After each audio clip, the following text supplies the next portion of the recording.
अध्याय 17। श्री गणेशाय नमः। जय जय हे महामंगल, जय जय हे भक्तिपाल, पतित पावन नरहरि, जय जय हे तमाल नील। हिरण्यकश्यप निर्दय था, सज्जनों का शत्रु था, उसे मारने हेतु उसका आपने फाड़ा उदर था। प्रहलाद रक्षण के लिए अनुपम रूप धारण किए, हे जग के पालनहार आप स्तंभ में प्रकट हुए। अयाल थी गर्दन पर, दांत दाढ़े भयंकर, ब्रह्मांड को जला दे ऐसी अग्नि नेत्रों के अंदर। जैसे शावक शेरनी का उसके तन पर खेलता, वैसे भयंकर रूप से भक्त नहीं कभी डरता। आपको देख हे ईश्वर, लक्ष्मी भी गई थी डर। ऐसी स्थिति में नरहरि भक्त झुका चरणों पर। आप भक्त वत्सल लक्ष्मीकांत, ऐसा कहते सारे संत, आप पूर्ण करते हो भक्तों के सब मनोरथ। हे ऋषिकेश, हे ईश्वर, डटे रहो इसी ब्रीत पर, अभय दीजिए पांडुरंग, दास गणों झुका चरणों पर। कुछ लोग अकोले के परम भक्त थे महाराज के, उनके घर अक्सर फेरे होते थे श्री गजानन के। बापू कृष्ण चापड़गांव का, परिवार खटाव सेठ का, गोंडूलाल का पुत्र एक बच्चूलाल नाम जिसका, थी पंडित जीजीबाई, और भी थे भक्त कई। इतने सारे नाम यहाँ लिखे जा सकते नहीं। श्री गजानन महाराज ने एक बार अकोले में आकर मुकाम किया खटाव सेठ के मिल में। एक भक्त मलकापुर का, विष्णु सा नाम जिसका, महाराज को मलकापुर ले जाने का था विचार उसका। उसने आमंत्रण का वसीला भास्कर द्वारा लगा लिया। यही भास्कर अड़गांव में समाधिस्थ था हो गया। वह तब पास में था, स्वयं कारोबार देखता था। इसी भास्कर पाटिल का विष्णु सा को आधार था। भास्कर बोला, मलकापुर चलिए, विष्णु सा के घर आपको आमंत्रण देने आया है वह यहाँ पर। यहाँ भक्तों के मनोरथ पूर्ण किए आपने समर्थ। आपके लिए मलकापुर के भक्त है व्याकुल अत्यंत। समर्थ बोले, सुनो भास्कर, अभी न आता मलकापुर, व्यर्थ कोशिश करो न मुझे ले चलने की वहां पर। और आग्रह करोगे तो फजीत में पड़ोगे। मैंने कुछ न कहा तो भी सोचोगे तो मैं समझोगे। रस्सी ज्यादा खींचने से टूट जाती बीच में से, झमेले में पड़ो मत मैं हिलने वाला नहीं वहां से। उस पर बोला भास्कर, अब कुछ भी हो मलकापुर चलिए कृपया महाराज। भक्त विष्णुसा के घर, मैं हूँ लाडला आपका, मुझे नहीं देना धक्का।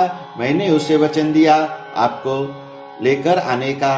मेरे इस वचन की पूर्ति आप कीजिए मंगल मूर्ति। गाड़ी में बैठने हेतु राह पकड़ते अब स्टेशन की। इस प्रकार आग्रह कर आया महाराज को लेकर, मलकापुर जाने हेतु पहुंच गया स्टेशन पर। भास्कर की विनती सुनकर राजी हुआ स्टेशन मास्टर। 12 लोगों का डिब्बा खाली किया उनके लिए सत्वर। महाराज बैठे रहे वैसे, कुछ भी न बोले मुंह से। गाड़ी छूटने तक जरा भी हिले न अपनी जगह से।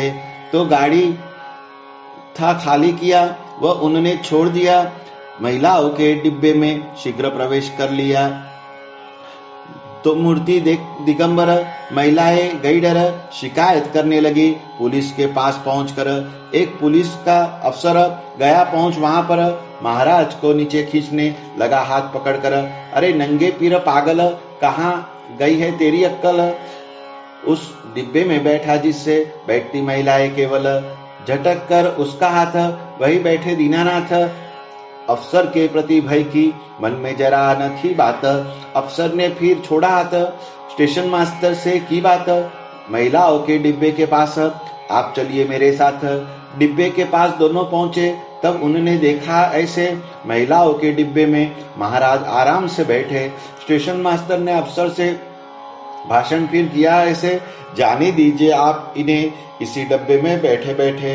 ये तो है संत महान, चलते बोलते हैं भगवान, इनके पास अपराध को कभी भी ना मिलता स्थान। यह सुन पुलिस अफसर देने लगा ऐसा उत्तर, मैंने तो इस मामले में तार भेज दिया ऊपर, कुछ भी इस प्रकरण में रहा न मेरे हाथ में।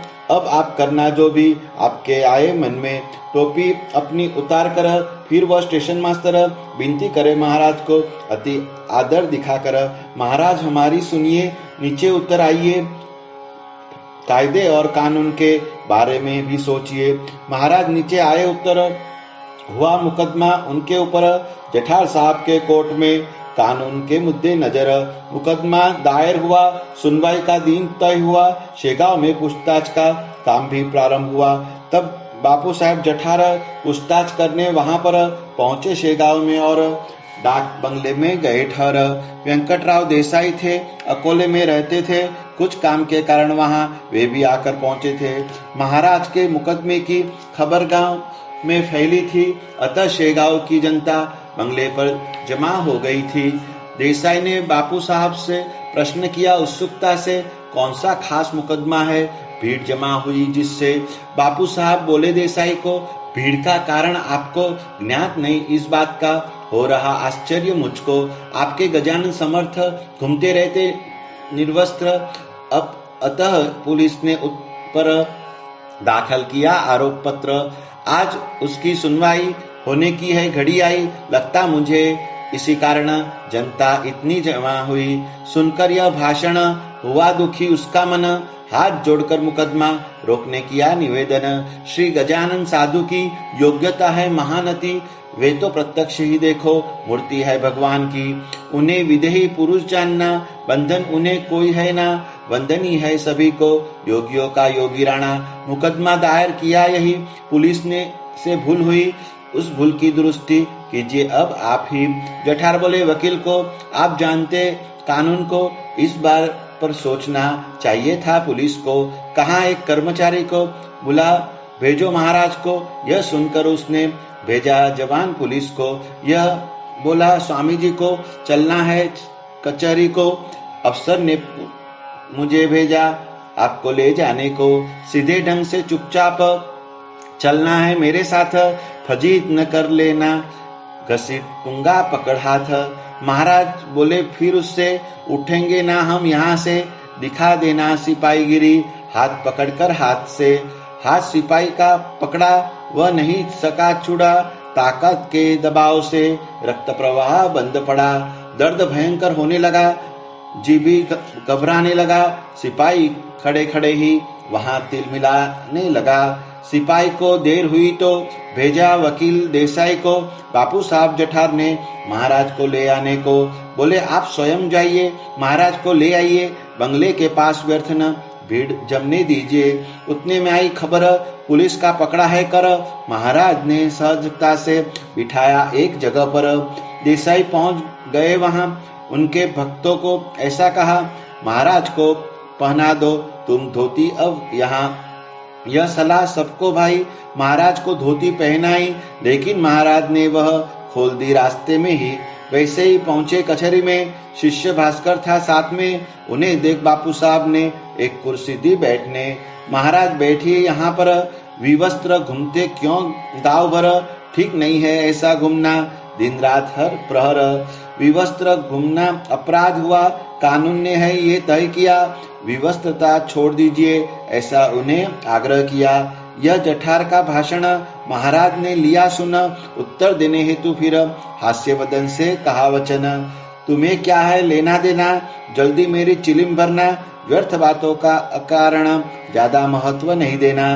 ध्यान से शब्द सुने सारे, जठार पिघल गए पूरे, समझ गए कि महाराज है लौकिक रिवाजों से परे।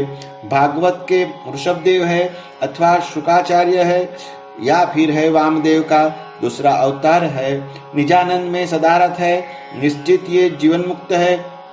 इन पर दोषारोपण करना कभी नहीं तर्कयुक्त है। अग्नि ने त्यागा गर्मी को, ऐसा दिखाना कभी किसको, अतः अग्निहोत्र सदैव कुंड में ही रखते उसको।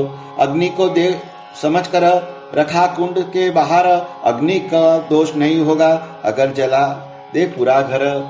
वैसी इनकी विवस्तता रखती अग्नि से समता, अतः इनके शिष्यों पर ही इसका दोष है जाता।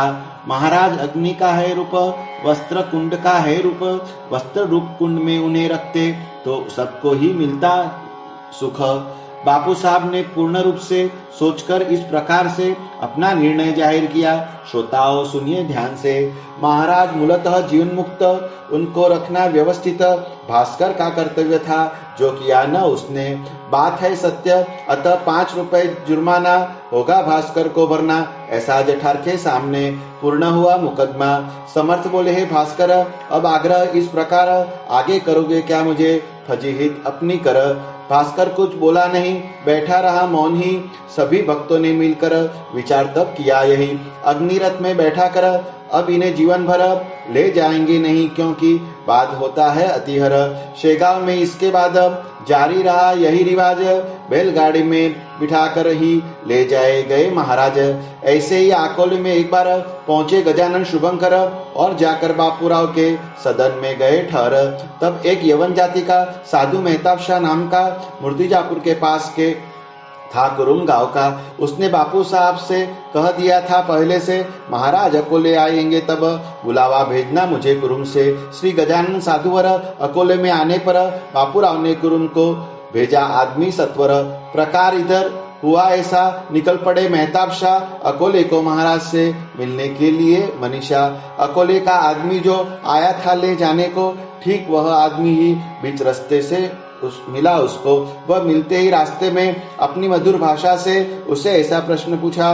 सुनिए मेहताब शाह ने, कुरुम को तुम मत जाना, हमारी गाड़ी में बैठना, मैं ही हूँ मेहताब शाह, चलो अब स्टेशन है जाना। संत आने की खबर संत समझे बरोबर, किसने बताए बिना ही विका लग्न ऐसे योगीवर।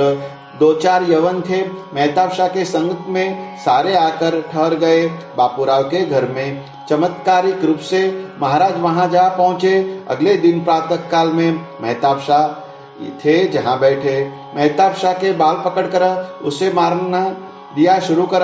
उस ताड़न के पीछे हेतु था अति शुद्धतर। यवन जाति में जन्म लिया, उपयोग उसका नहीं किया। उदंड स्वभाव यवनों का अभी दूर रे नहीं गया।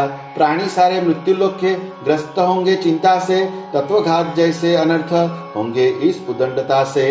नाम तुम्हारा है मेहताब, इसका स्मरण रखना खास, वे श्रुप तुमको कभी जगह मिले ना तुम्हारे पास। यह द्वेष रूप अंधेरा होने लगा है धनेरा, इसकी खबर न थी तुम्हें, इसलिए तुमको मारा। यह इशारा समझ गए मेहताब शाह, संतुष्ट हो गए। साधु के अंतर को तुरंत साधु ऐसे जान गए। मेहताब को ऐसा जग मारा। 7 का यवन जमघट सार, यह मारपीट देखकर बहुत ही गया था घबरा। मेहताब शाह ने कहीं यह बात रहिए ना हमारे पास, कुरुम को निकल जाने में भी भलाई है सबकी खास। छोड़कर शेख कड़ू को चले गए सारे, कुरुम को आमंत्रण देने बच्चूलाल आए गजानन महाराज को।